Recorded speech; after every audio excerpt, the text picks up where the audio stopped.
Welcome everybody to the Steve and Bobby Show. My name is Steve Williams, and I'm here with fellow host Bobby Bleatu. Welcome, Bobby. Good to have you back. It's good to have you back all the time now.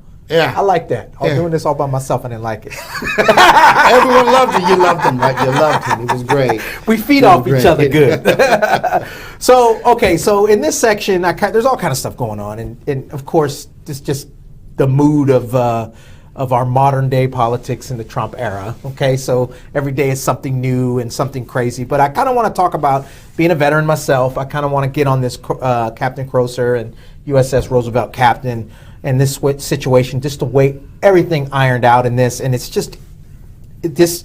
I've never seen this in my lifetime. The whole time that I've been in the service, I mean, you see certain things that happen. I know President Obama had it.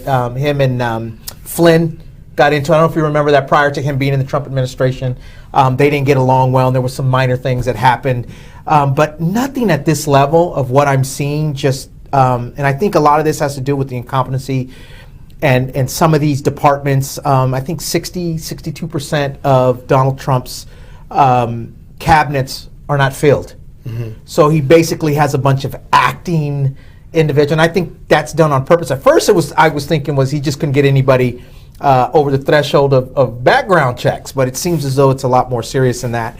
And I think it's more of Trump wanting to be able to hold some of these cabinets like he wants a bunch of yes individuals, right? And I think that's the situation that happened here. Having an unqualified individual in a position of power that doesn't really know how to administer that power correctly. And I think that's what happened.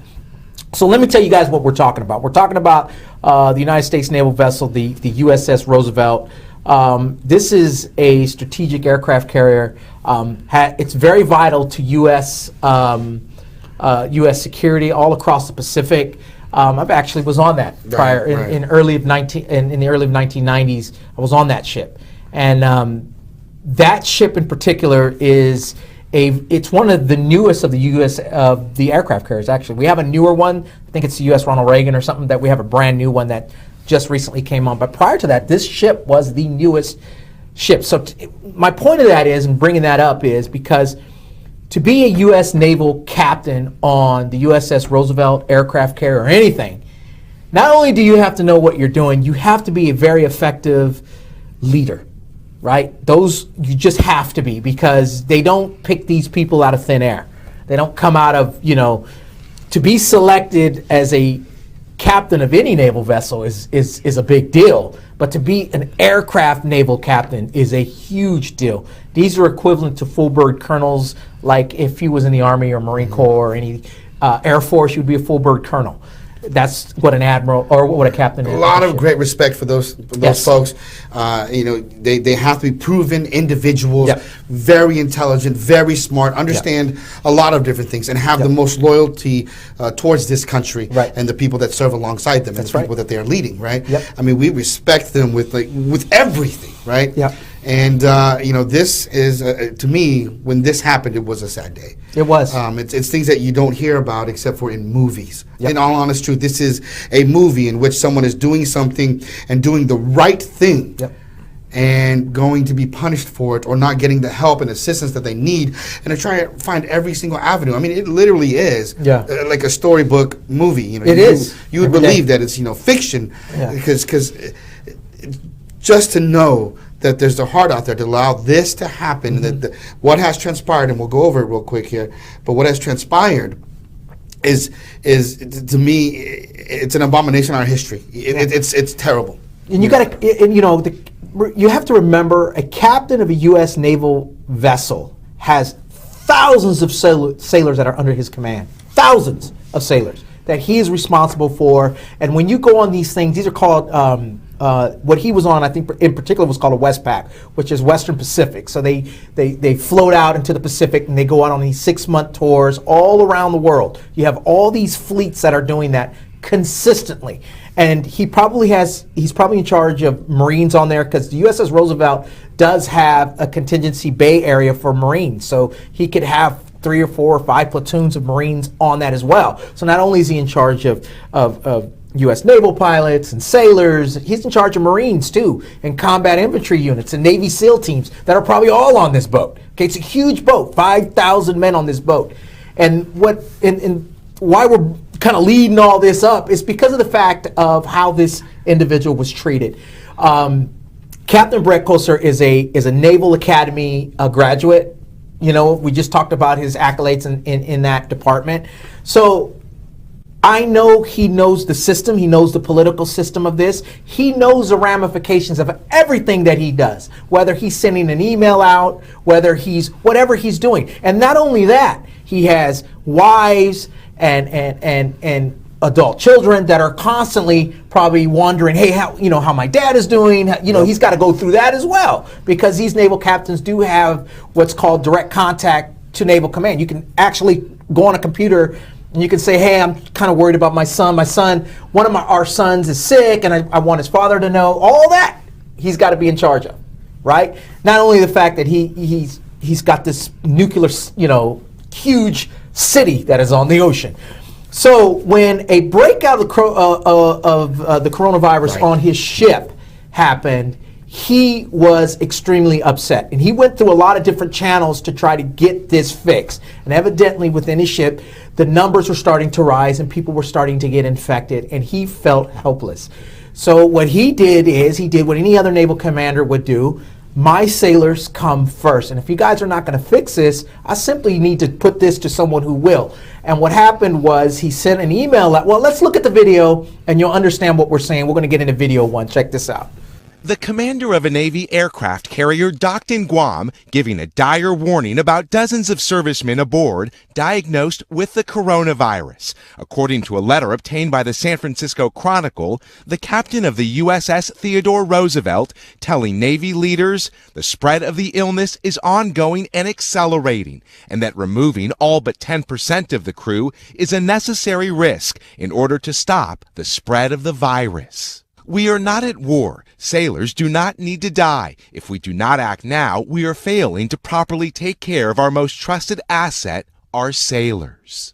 Captain Crozier writing that only a small number of infected sailors have been taken off the ship, and that following official guidelines for a 14-day quarantine and social distancing in such tight quarters is impossible, saying, due to a warship's inherent limitations of space, we are not doing this. The captain forced to ask for compliant quarantine rooms on shore in Guam for his entire crew as soon as possible. Yet despite those limitations, Defense Secretary Mark Esper telling CBS News it is not time to evacuate the vessel. At this point. So what we saw there in that clip is probably what's called perfection leadership.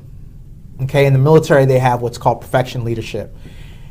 You have these, there's different types of military officers in the military. There's different types of them.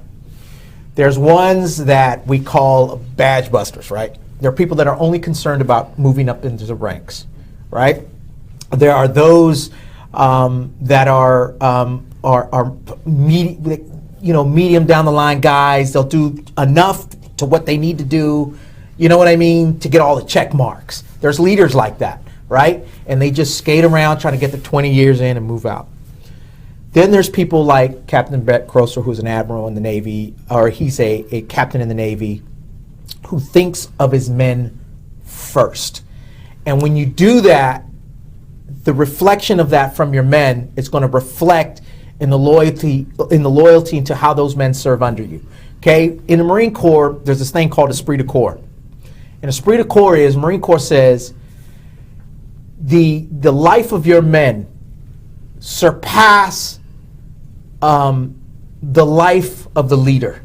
In other words, you need to take care of your men before you need to take care of yourself. That's why when you go into a chow hall line, your men are supposed to eat first. When you're getting clothing, blankets, sleeping bags out in the field, you give them to your men first, and make sure your men are taken care of first.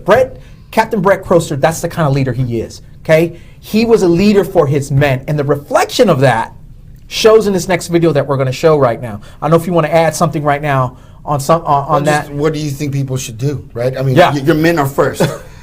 You have look at the situation. He has people, right, on his boat, on his ship. He has soldiers, the people who are willing to give up their lives for this country that he is leading possibly ever into battle. And what he just said about we're not in war, people should not have to die. Right. He cares about them. What would you do? What should you do? I mean, what he did deserves so much respect from a lot of people. All of you veterans out there, everyone who's serving should respect what he did. It took a lot of courage. It took a lot of grit. It took bravery. It took everything in him to do this because he threw himself out there, right? And he put his life on the line, his career on the line, and he deserves that respect. And he should not face any consequences whatsoever in this, okay? We have a president who's pardoned criminals, who's pardoned folks for actually breaking the law for no good of anybody else but themselves. A prime example of that is just recently with Donald Trump releasing the Navy SEAL Gallagher. Right. He released a murderer. Gallagher's a murderer, okay? You had 8 SEAL team members testify against Gallagher. Donald Trump pardoned that individual. He pardoned that guy. And we're going to go into the details of what was done to Captain Brett Grosser in a minute here. But you're pardoning a murderer, a known murderer, where the Navy... Listen, when he was pardoned, the Navy was going to out-process Gallagher. They didn't want him in the Navy because he was an embarrassment to the establishment of the Navy SEALs, because that's not what they stand for.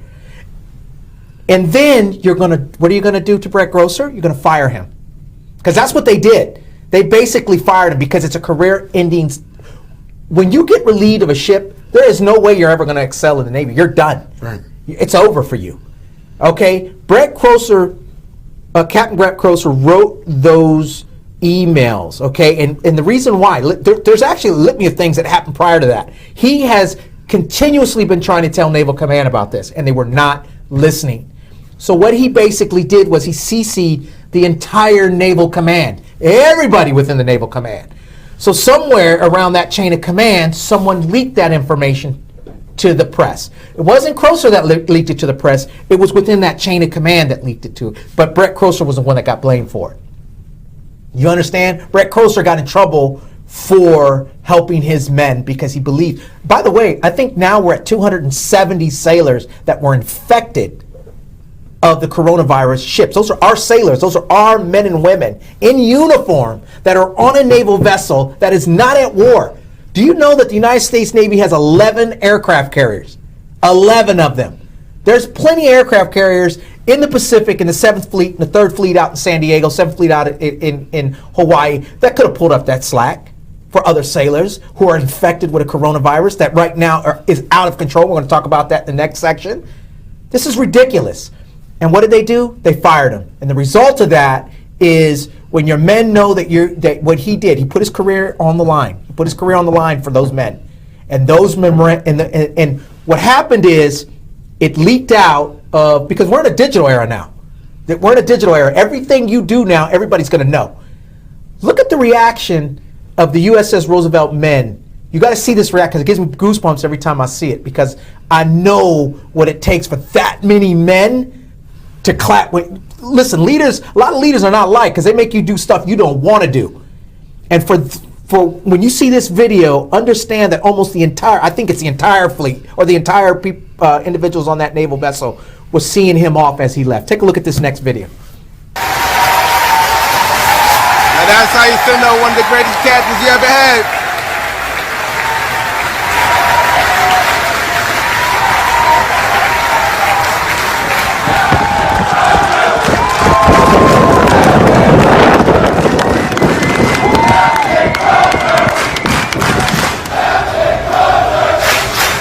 The GOAT, the man for the people.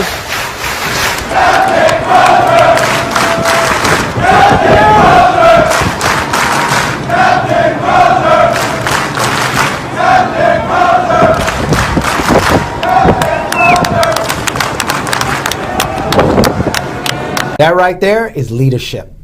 That's what leadership. But because the Trump administration, because the Trump administration is embarrassed by this. Okay, he's this guy that's supposed to love he loves the military. He cares for the military. You know, I do everything I can for the military, but yet your administration can't figure something out on these individuals and these sailors that are out there, these men and women that are out there. Come on. This is ridiculous. This is the kind of stuff that the Trump administration does. Now, in reference to that, okay, because this is not the end of the story. There's a lot more to this story. So we were just talking about at the beginning of this segment of the fact of the lack of appointed individuals that are in these cabinet positions, okay? The Navy, just like any other branch of service, has a civilian sector because it's specific in the Constitution that you must have a civilian leadership and a military leadership. So you got to have either or, right? So in this position, Donald Trump has been trying to fill this position for almost 200 days now. He can't fill it because the last two people that he tried to put in this position did not qualify in background checks. The individual that's in there now is not well liked within the military community, so he's getting backdrops against that. So who they have in there now is an acting Navy secretary, civilian Navy secretary by the name of Modly. So Modly, I just found out yesterday, I didn't realize this, is a naval graduate as well. He's a helicopter pilot.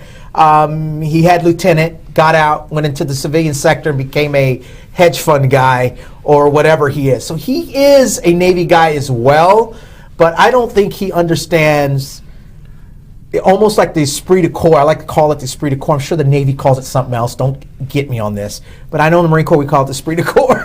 We call it the esprit de corps, which is, loyalty, all the stuff that requires you to be in the position you're in. Yeah, it's loyalty under stress. Loyalty under stress. Everything that you're doing that you don't think about yourself. I don't care how much pressure's on you, you're still thinking about your people. You're thinking about the people that you lead, the people that you're going to keep alive. And then no matter the circumstance, your heart, your passion, and your mind is thinking in a calm manner for everybody else. Yeah. So you think of him. He doesn't have that. He doesn't have that. No, under pressure, he didn't have that. He didn't have that. And so what happened is, and what we're saying here is, so what Modly did was he actually flew to Guam where this ship is docked at. Okay? And peace out to all the people out in Guam that are, the people of Guam, territory of the United States, that are providing shelter for our naval, a lot of our naval men and women, sailors that are out there. Peace out to them too. But Modly actually flew to Guam, went to Guam and went on the ship Intercom. Okay, now you just saw how the men felt about Captain Croser, right? They loved this guy, calling him a goat. To have that kind of respect with that many sailors, of men and women sailors, I'm telling you, it's unheard of. It's not unheard of. There's a lot of great leaders out there. But understanding that element of this story, and Captain Croser or Modly going on an intercom, a ship intercom, the Roosevelt's intercom, while all the personnel, while all the naval sailors are on this ship, talking about Captain Croser. Take a listen to this. The acting Navy secretary who fired the captain on board the USS Roosevelt apparently described him as being too stupid or naive for the job. He made the comments over the ship's PA system, and Jennifer Griffin has that story now from the Pentagon. What happened, Jennifer? Well, Bill, the acting Navy Secretary Thomas Modly flew out to Guam without a public affairs team and delivered a blistering, profanity-laced speech chastising the sailors on board the USS Roosevelt and mocking Captain Brett Crozier's decision to put in writing why he thought most of the sailors on board the aircraft carrier needed to be removed from the ship in Guam as the number of COVID cases on board exploded. If he didn't think that information was going to get out into the public in this information age that we live in, then he was too naive or too. As Modly spoke over the ship's intercom system, many of the same sailors who cheered for their captain as he left the ship after the acting Navy secretary fired him for ignoring the chain of command expressed stunned disbelief when Modly described the captain's actions as a betrayal of them and the Navy. Crozier himself has since tested positive for COVID-19. And this is the problem with the entire Trump administration, putting unqualified individuals in position of power that have no idea in how to handle a secretary of the Navy. And talking to a ship captain in that way is calling him stupid, calling him naive. Right. Over the intercom. Over the intercom. To everyone there that was cheering him on and saying these things. He went out there to Guam to this boat that's docked there, and to tell the shipmates that, to tell all the sailors there, that their commander, their captain was incompetent. Basically, that's what he said. You know, we started this off with saying he knew that these things were going to happen. This was an option. Yeah. This was his only option. After he went through all the levels of chain of command, he went through all the different things. He cared about his soldiers. He cared about the people on that boat.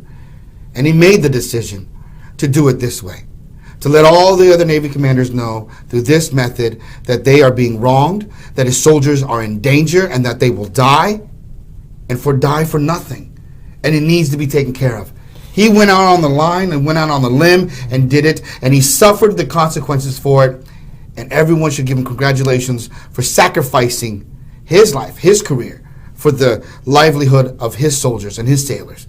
That's what should happen. Yep. An apology should be made, but not coming out and call him names and call him stupid or call him naive, right? That's the wrong thing to do, and I saw you post and say some things. I couldn't say anything because it really, our veterans, you know, folks that have given everything and done everything, I have the greatest amount of respect for it because it takes a lot, especially in the heat of fire. In those moments, it takes a lot to do these things. And, you know, when you have our colonels and these folks there that aren't what you call badge busters, but they're actually there for the right reasons. I mean, they're doing the right thing, and we got to give them all, you know, all the support, everything that they need to make sure that everyone's good. That's what makes our country great. And what makes our Navy great. I mean, what makes our Army, our Air Force, our Marine Corps great is great leaders like that. You know, one thing about the Constitution of the United States that separates, and it makes total sense where you separate civilian aspect with the military. That totally makes sense, right? Where it's a bad thing is when you have someone that's unqualified on either side, whether it's a naval commander or an acting or a cabinet leader that's in a position of power that's just not qualified for that job. And Motley probably meant it. He probably really meant what he said. He probably felt that he was stupid and naive. But think about what he said. He was upset at Captain Crozier for writing and CCing 20 individuals because he, in this modern day of age, right, of cameras, he said, and all this stuff he's talking about. And then he goes and does the same exact thing, and he gets in trouble for the exact same thing. Because in our next video, you're going to see there's consequences. Everybody's got consequences. I think the difference between Motley and Crozier, the difference is entitlement. Crozier knew what he was doing. Crozier knew that what he was doing was going to cost him his job. I'm telling you, he knew it. He's not dumb. This guy's a 33-year vet. You don't become a fleet commander in one of the most advanced U.S. flagship U.S. carriers without knowing the politics side of it. He took the time to think about what he was going to do. Right, yes. He thought about it. Yeah. He did everything that he could. He looked at every other option. And I think Motley kind of caved under pressure. And then when you do that, and you saw what he said, there are repercussions to it sometimes when you look at things in hindsight. Here's that next video. So Fox's Alert Now, we're tracking this story. The acting Secretary of the U.S. Navy offering to resign earlier today after he fired the commander of the aircraft carrier, the USS Theodore Roosevelt. The commander had sounded the alarm about a COVID-19 outbreak on board his ship. Lucas Tomlin's tracking the story from the Pentagon now. And Lucas, how are we tying this together at the moment? Well, Bill, good afternoon. Just moments ago, I learned not only did Acting Navy Secretary Thomas Motley offer to resign, he has resigned, he's told his staff. So that means just a week ago, it was Captain Brett Crozier, the commanding officer of the Theodore Roosevelt, was on the hot seat after a letter, a plea for help to top Navy brass was leaked to his local newspaper in San Francisco, leading to his ouster on Thursday by the Acting Navy Secretary. But within days, the Acting Navy Secretary himself was put on the hot seat. Thomas Motley visited the aircraft carrier himself on Monday, flying all the way halfway across the world to Guam in the Western Pacific, where he addressed the crew over the 1MC, or the loudspeaker that goes throughout the entire ship, and addressed all 5,000 members of the crew, where he offered to resign. But within days, he realized he had done the wrong thing. He apologized, and today he offered his resignation. So, in hindsight, he realized what he did. He realized that he said the wrong things. Yeah. I mean, he probably pulled back upon himself when he served and said, you know what, that was the wrong thing. I shouldn't have done he that. would have expected his captain to do the exact same thing to protect them, and he came back. But that's one of the things about leadership, is that sometimes you may have all the answers of what you're supposed to do. That's what happens. People think that, they can be a leader and they can do something. But then when there's stress, when there's something that has to be done right in a timely manner, a lot of people buckle. But a good leader won't buckle. A good leader is going to be able to take the time and look at everything and make the right decision, or make a decision, and then live with the repercussions if it's the wrong decision. Accept fault, apologize for it, and do something. But not buckle and start blaming everybody and start saying it's everyone else, because a true leader understands it's their fault first, and that's what they're going to do. And a primary example of this, and I don't want to kind of switch it up real quick, but you can kind of understand and see this playing out right now. You see this in the Trump administration with the coronavirus. Trump refuses to take any responsibility for anything. He blames Obama. He blames the World Health Organization. He blames. A true leader doesn't do that. The true leader will say, okay, look, there's been mistakes. I'm at the helm of this, I'm at the helm of this ship. Okay, I'm the one to blame for this. That's what President Obama did. There's tons of video. You can just go back and look on YouTube where President Obama is saying, look, I'm at the helm of this and I need to fix this and I need to do it. So every single death that's out there, there's a specific video that Obama did. Every single death that is with this H1N1 is a death that I'm going to try to stop, and it's created by me. Or not created by me, it's something that I'm responsible for and that I got to go to sleep with every single night. Okay, Trump doesn't do that. Trump just passed the blame on to everybody within his own cabinet. It's a World Health Organization. They asked him specifically about this, about the coronavirus. And I don't want to really get into that because we're getting kind of off subject in that sense. We'll be talking about that in the next segment, about coronavirus and all the other stuff that's going on with it. But just the blame of leadership. Right, and then that's what happens. And so this is one thing that deserved its own segment, that we felt that we had to take a look at this, because we give all the respect to everyone that's serving. Our military is very, very important, okay? To all of our men and women out there that are serving, thank you very much for everything that you're doing. And we want you to be in the best place possible, because we know that a lot of times you're going to be called into the worst places possible, and that you're going to give it your all. And that we want you to know that you have our support, but not only that, that your captains and the people above you that are telling you what to do or guiding you where you're going are doing it for the right reasons. And we know that you'll follow blindly. And when we see leadership start to do the things that we saw in this particular case, it's shameful. Yeah. But then in hindsight, we get to see people. Unfortunately, he had to resign, which is, I think that was the right thing, because he couldn't keep up with it. He didn't have the heart and the passion to do this. So that was important to know. And as we move forward in this time and in this age of the pandemic, of how foreign diplomacy is kind of destroyed, what we're looking at, and what we're dealing with other countries, we have to sit back and look at the damages that can occur with the way we treat folks. And we have to think twice before we speak. That's a normal saying. That goes without saying. We should know that. Think twice before you speak, okay? And understand where you're at and do what's right for the people. I will say this, and I'm going to end this section in this segment with this. 95% of our military leadership, because there's men and women out there that have their kids under these people's command. I'm telling you, the military, there's a bunch of the Captain Croasters out there. There is. A lot of these people have dedicated their lives, dedicated their careers, dedicated a lot of their stuff, enlisted as well, but leadership and officer and the officer corps as well. Both sides. So know that your men and women are safe. There's a bunch of people like Captain Brett Croaster that's out there that will do the exact same thing, because I've noticed that people that tend to join the service are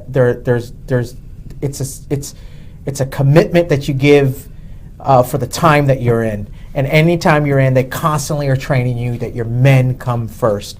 And Brett Croaster did that. And shout out to him and his crew, the USS Roosevelt, and everybody that's out there, just like Bobby said, even as a veteran, but not even as a veteran. I'm talking about my active duty soldiers and Marines and airmen and all you guys out. Coast Guard too, they get left out as well.